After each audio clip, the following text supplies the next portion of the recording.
আমাদের এটা বরগ্রাম, রঘুপত হাতিমদিঘি 3 গ্রামের যুবকদের উদ্যোগে আয়োজিত ইফতার মাহফিল। এটা আমাদের 14তম ইফতার মাহফিল। আমরা প্রতি বছর রমজানে এটা আয়োজন করে থাকি।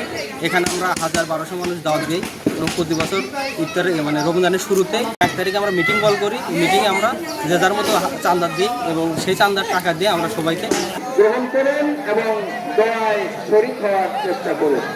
যে দীর্ঘ 14 বছর ধরে আমাদের বরগ্রাম রঘুকতমা হাতিয়ানদিঘির এই যুবক সন্তানেরা এই কাজটি পরিচালনা করে আসছে। আমাদের শুরু বন্ধুবান্ধব বসে থেকে আমরা গল্প করতে করতে আমরা বলি যে এখানে ইফতার করলে কেমন হয়।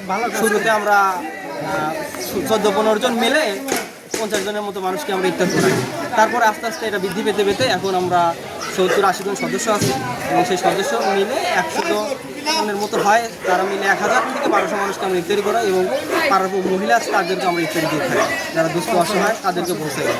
এটা মোটামুটি 3-4 গ্রামের লোককে আমরা ইফতারি করি। বরগ্রাম, রঘুকতমা হাতিয়ানদিঘি, তারাই, পাগড়িপাড়া, আপনার আদিমপুর, এই 4-5 গ্রামের লোককে দাওয়াত করি। এই বছরের আয়োজনে ইফতারের আইটেম হচ্ছে 11টা। আপনার হচ্ছে মুড়ি, ছোলা, বুন্দা, বেগুনি, পেঁয়াজি, তারপরে আপনার হচ্ছে খেজুর, আঙ্গুর, কলা, আপেল, তরমুজ, শসা। আর আমাদের বিরিয়ানি হচ্ছে গরুর মাংসের বিরিয়ানি এবং আমাদের শরবতের ব্যবস্থা আছে। আমার নাম শাকিল আহমেদ এবং আমার সাথে আরও অনেকজন আছে সহযোগী হিসেবে যারা মেন দায়িত্ব পালন করে। তাদের মধ্যে উল্লেখযোগ্য হচ্ছে কাদের, জিয়ারুল, আলিম এবং উপদেষ্টা হিসেবে আছে মাসুদ মামা, হেলাল ভাই, তারপর আছে জুয়েল ভাই এবং পাকন হিসেবে আছে নুরুল মামা। প্রতি বছর পাক করে থাকে এবং অসংখ্য আমাদের বন্ধুবান্ধব মিলে অসংখ্য করে 70-80 জন আমরা সবাই প্রতি বছর সহযোগিতা করে থাকি। আমার নাম আবুল কাশেম, বাড়ি বরগ্রাম। আমরা 2008 থেকে আমরা 2026 সাল পর্যন্ত আমরা গরু দিয়ে ইফতার মাহফিল করি।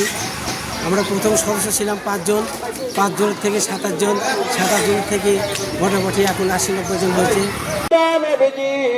আজকের এই ইফতার মাহফিলের আদরের দেওয়ানা মহাব্বতের উম্মাহ আল্লাহ পাক আমাদের বরগ্রাম রঘুকতমা হাতিয়ানদিঘির হিলফুল ফুজিলের সংগঠিত যুবক কেরামেরা আল্লাহ তারা প্রত্যেক বছর বিগত 14 বছর থেকে মাহফিলে ইফতার করে আসছে। আল্লাহ এই যুবকদের দুইখানা পা, হাত, মুখ, কর্ণ, জীবিকা, প্রেম, বিবেক, খেদমত, মুক্তি, মত্তা, সত্তাকে রাসূলের মহব্বতে ওলিয়া উলিয়া গ্রামদের সহবতে জিন্দগি কাটিয়ে তোমার ইবাদত বন্দেগীতে নিমজ্জিত থাকার তৌফিক নসিব করে দিন।